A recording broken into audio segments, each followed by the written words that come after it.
Middle class घर में जब भी पैसे कमाने की बात होती है या कभी स्टेबल फाइनेंशियल लाइफ की बात होती है तो वहाँ सिर्फ दो ही ऑप्शन आते हैं। एक तो व्हाइट कॉलर जॉब, दूसरा गवर्नमेंट जॉब।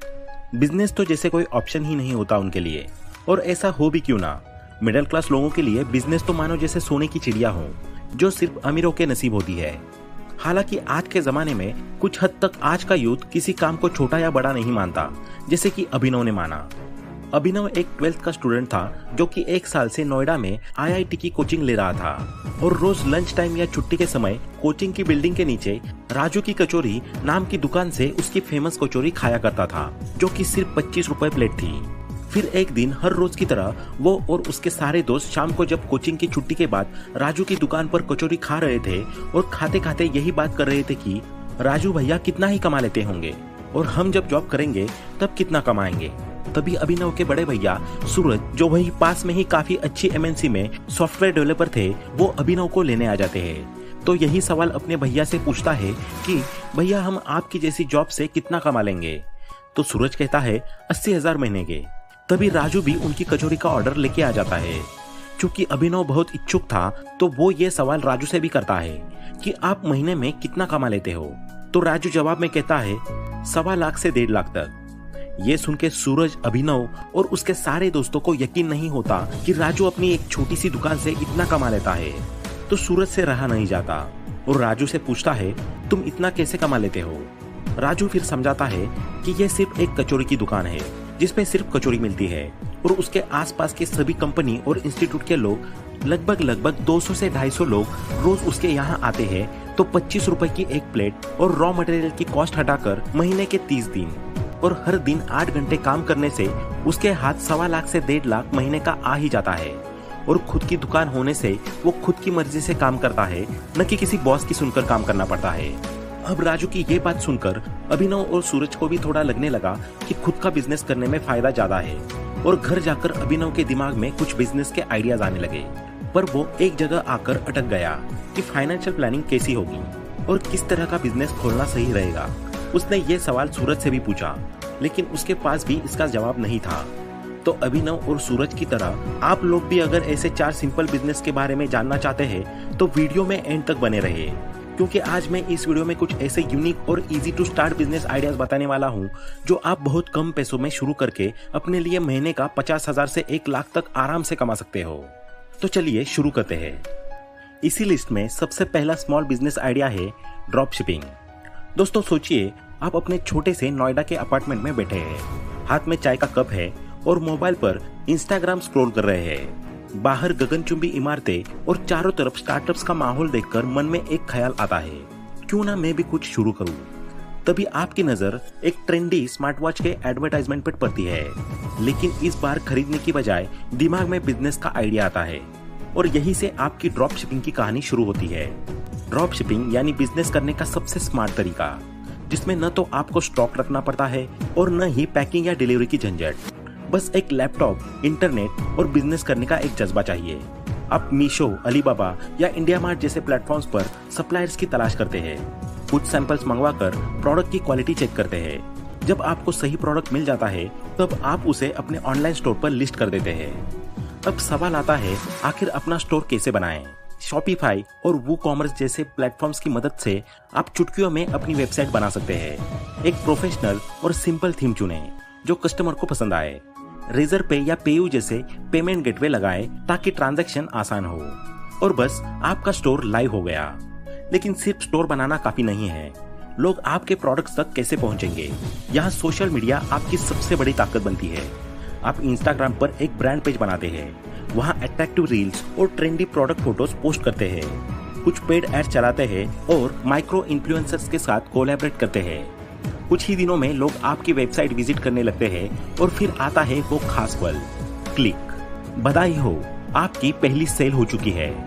अब आप ऑर्डर डिटेल सप्लायर को भेजते हैं और वो सीधे आपके कस्टमर को प्रोडक्ट शिप कर देता है। आपको बस प्रॉफिट गिनना है, कोई स्टॉक रखने की जरूरत नहीं, कोई एक्स्ट्रा खर्च नहीं। शिप रॉकेट जैसे प्लेटफॉर्म से आप डिलीवरी को ट्रैक कर सकते हैं और जब कस्टमर को प्रोडक्ट मिल जाता है तो उनका 5 स्टार रिव्यू आपका दिन बना देता है। धीरे धीरे आप डेटा को गूगल एनालिटिक्स पर एनालाइज करते हैं, किस प्रोडक्ट को लोग ज्यादा पसंद कर रहे हैं कौन सा ऐड बेहतर परफॉर्म कर रहा है। अब जब फेस्टिवल्स का सीजन आएगा तो आप स्पेशल ऑफर्स और डिस्काउंट्स देकर सेल्स को बूस्ट कर सकते हैं। देखते ही देखते 10 ऑर्डर्स से 100 ऑर्डर्स तक पहुंच जाते हैं। लेकिन हर जर्नी में चैलेंजेस भी आती है, कभी पेमेंट इश्यूज, कभी डिलीवरी में डिले और कभी कभी कस्टमर्स के सवाल। मगर हर प्रॉब्लम एक सीख होती है। अगर आप अपने कस्टमर को खुश रखेंगे तो वो आपके ब्रांड को और लोगों तक पहुंचाएंगे और फिर धीरे धीरे आपका छोटा सा स्टोर एक बड़ा ब्रांड बन जाएगा। तो अगली बार जब आप नोएडा के किसी कैफे में बैठकर चाय पी रहे होंगे और अपने फोन पर एक और ट्रेंडी प्रोडक्ट का ऐड देखेंगे, याद रखिए आप सिर्फ एक कस्टमर नहीं है, आप एक एंटरप्रेन्योर है और ये तो बस शुरुआत है। Next idea number 2, fast food centre. सोचो कि आप अपने दोस्तों के साथ दिल्ली घूमने आए और आपके आसपास ऑफिसेज, कॉलेजेस और मॉल्स की भीड़ है।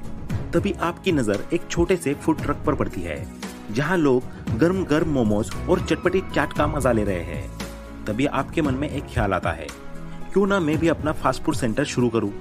और यहीं से आपकी एंटरप्रेन्योरशिप की यात्रा शुरू होती है। फास्ट फूड सेंटर खोलना स्वाद और सेवा का अनोखा मेल है। सबसे पहले आपको तय करना होगा कि आप किस तरह का भोजन परोसना चाहते हैं। स्ट्रीट फूड जैसे चाट, मोमोज या बिरयानी, या फिर कुछ मॉडर्न जैसे बर्गर्स, पिज्जाज और रैप्स। हर तरह का फूड अपने कस्टमर्स को आकर्षित कर सकता है। अब सबसे जरूरी स्टेप है लोकेशन चुनना। दिल्ली में कॉलेजेस, ऑफिस कॉम्प्लेक्सेस और रेसिडेंशियल सोसाइटीज के आसपास जगह लेना एक बेहतरीन आइडिया हो सकता है। एक स्मॉल फूड ट्रक या कॉम्पैक्ट आउटलेट से शुरुआत करना स्मार्ट मूव रहेगा। फिर आता है मेन्यू प्लानिंग। अपने मेन्यू में कुछ सिग्नेचर डिशेस शामिल करें जो लोगों को आपके फूड सेंटर की याद दिलाए। हाइजीन और क्वालिटी का ध्यान रखें, क्योंकि पॉजिटिव कस्टमर एक्सपीरियंस से ही आपका बिजनेस तेजी से ग्रो करेगा। अपने आउटलेट को यूनिक बनाने के लिए ब्राइट लाइट्स, मॉडर्न फर्नीचर और आई कैचिंग वॉल आर्ट का इस्तेमाल करें, जिससे लोग आपके सेंटर को इंस्टा वर्दी माने। सोशल मीडिया भी आपके बिजनेस की ग्रोथ में अहम भूमिका निभा सकता है। इंस्टाग्राम और फेसबुक पर डिलीशियस फूड पिक्स और कस्टमर रिएक्शन शेयर करें। फूड ब्लॉगर्स और माइक्रो इन्फ्लुएंसर्स को कोलैबोरेट के लिए इनवाइट करें, जिससे आपकी विजिबिलिटी बढ़ेगी। ऑनलाइन डिलीवरी प्लेटफॉर्म्स जैसे जोमेटो, स्विगी के साथ टाई अप करना भी फायदेमंद रहेगा, जिससे आपकी रीच कई गुना बढ़ जाएगी। चैलेंजेस हर बिजनेस में आते हैं। कभी स्टाफ मैनेजमेंट में दिक्कत होती है तो कभी रॉ मटेरियल की सप्लाई में प्रॉब्लम हो सकती है, लेकिन कस्टमर फीडबैक और स्मार्ट मैनेजमेंट से आप इन चैलेंजेस को इजीली हैंडल कर सकते हैं। और फिर वो दिन आएगा जब लोग आपके आउटलेट के सामने लंबी लाइन में खड़े होंगे। आप प्राउड फील करेंगे कि ये सब आपकी मेहनत और पैशन का रिजल्ट है। तो गलियों गलियों में अपने स्वाद की खुशबू फैलाइए, लोगों को खुश कीजिए और अपनी फास्ट फूड सेंटर्स की सक्सेस स्टोरी लिखिए। Next idea number 3, coaching centre. दोस्तों, आज की तारीख में इंडिया बहुत कॉम्पिटिटिव हो गया है। आज ऐसा समझा जाता है कि एक फर्स्ट क्लास के बच्चे को भी दुनिया भर का सारा ज्ञान होना चाहिए। तो यूपीएससी, आईआईटी और नीट के स्टूडेंट्स को तो मानो सारा ज्ञान ऑलरेडी मिला होता है। आज की डेट में 5th क्लास के बच्चों की मैथ्स कैलकुलेशंस वो है जो कभी 7th 8th क्लास के बच्चों की बुक में हुआ करती थी। इसी के साथ हर साल 20-25 लाख स्टूडेंट्स यूपीएससी, आईआईटी और जेईई की कोचिंग करते हैं, एग्जाम्स प्रिपरेशन करते हैं। क्योंकि आज की डेट में माँ बाप का मानना है कि हमारे बच्चे को सब कुछ आना चाहिए, और ऐसे में अगर आपके पास पढ़ाने की कला है तो आप अपना खुद का कोचिंग सेंटर शुरू कर सकते हो। कोचिंग सेंटर खोलना मतलब नॉलेज और गाइडेंस को आगे बढ़ाना। सबसे पहले सोचिए कि आप किस टाइप के सब्जेक्ट्स या एग्जाम के लिए कोचिंग देना चाहते हैं। Board exams, IIT, JEE, NEET, UPSC या फिर कोई स्किल डेवलपमेंट कोर्स। हर चीज की अपनी डिमांड है। अब आती है लोकेशन चुनने की बात। किसी कॉलेज हब या रेसिडेंशियल एरिया के पास सेंटर खोलना अच्छा आइडिया है। एक कोजी क्लासरूम, कंफर्टेबल चेयर्स और कुछ कूल लर्निंग टूल्स आपके स्टूडेंट्स के लिए परफेक्ट माहौल बनाएंगे। फैकल्टी और स्टाफ चुनते वक्त ध्यान रखें कि आपके पास एक्सपीरियंस टीचर्स और अच्छे मेंटर्स हो। वो लोग जो न सिर्फ पढ़ाए बल्कि स्टूडेंट्स को इंस्पायर भी करे। फिर सबसे जरूरी चीज आती है मार्केटिंग। इंस्टाग्राम और फेसबुक पर अपने कोचिंग सेंटर्स का पेज बनाइए। कुछ informative content, demo class videos और हैप्पी स्टूडेंट टेस्टिमोनियल्स शेयर कीजिए। स्कूल्स और कॉलेजेस में पार्टनरशिप करना भी बढ़िया स्ट्रेटेजी हो सकती है। अगर ऑनलाइन क्लासेस का भी ऑप्शन रखना चाहते हैं तो गूगल क्लासरूम या जूम जैसे प्लेटफॉर्म्स का यूज कर सकते हैं। इससे फ्लेक्सिबिलिटी भी रहेगी और रीच भी बढ़ेगी। चैलेंजेस, हाँ वो भी आएंगे। कभी टाइम टेबल मैनेज करना मुश्किल होगा, कभी करिकुलम में चेंजेस करने पड़ सकते हैं, लेकिन एक अच्छा फीडबैक सिस्टम और सही प्लानिंग से सब मैनेज किया जा सकता है। फिर एक दिन ऐसा आएगा जब आपके स्टूडेंट्स एग्जाम में टॉप करेंगे, इंटरव्यूज क्रैक करेंगे और आपको प्राउड फील कराएंगे। यही तो असली सेटिस्फेक्शन है। तो अब देर किस बात की, अपना कोचिंग सेंटर शुरू कीजिए, स्टूडेंट्स को गाइड कीजिए और अपनी सक्सेस स्टोरी लिखिए। अब आगे business idea number 4, freelance writing firm. सोचिए आप अपने पसंदीदा कैफे में बैठे हैं, लैपटॉप सामने खुला है और कॉफी की खुशबू हवा में घुली है।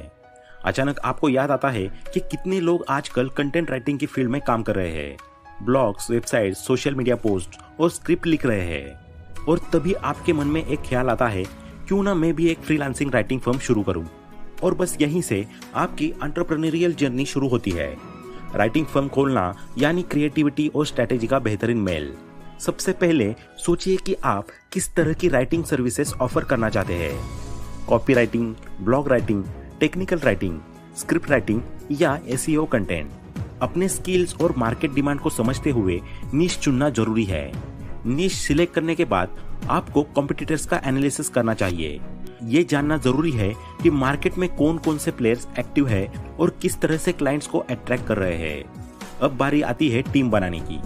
शुरुआत में आप अकेले प्रोजेक्ट्स ले सकते हैं, लेकिन जैसे जैसे बिजनेस बढ़ेगा, फ्रीलांस राइटर्स, एडिटर्स और कंटेंट स्ट्रेटेजीज को कोलैबोरेट करने का समय आ जाएगा।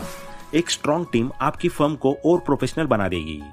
फ्रीलांसर्स को ऑनबोर्ड करने के लिए लिंक्डइन, फाइवर या अपवर्क जैसी वेबसाइट्स का इस्तेमाल कर सकते हैं। क्लाइंट कैसे लाएं?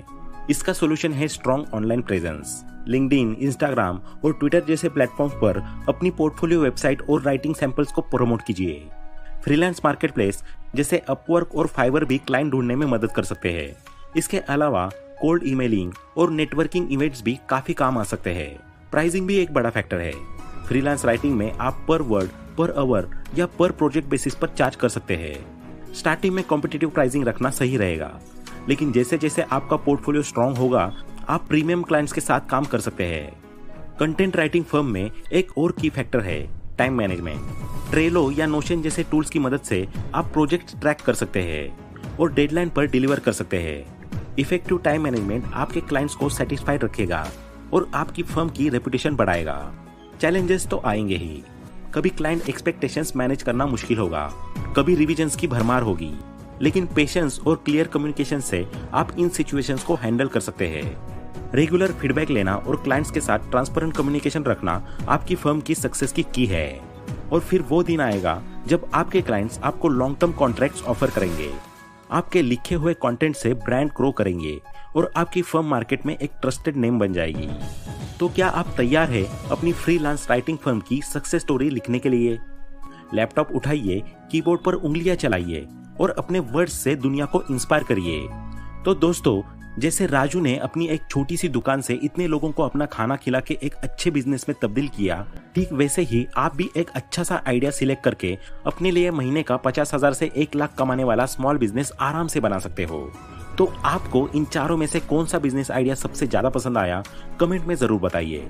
और ये भी बताइए कि आपको नेक्स्ट वीडियो किस टॉपिक पर चाहिए।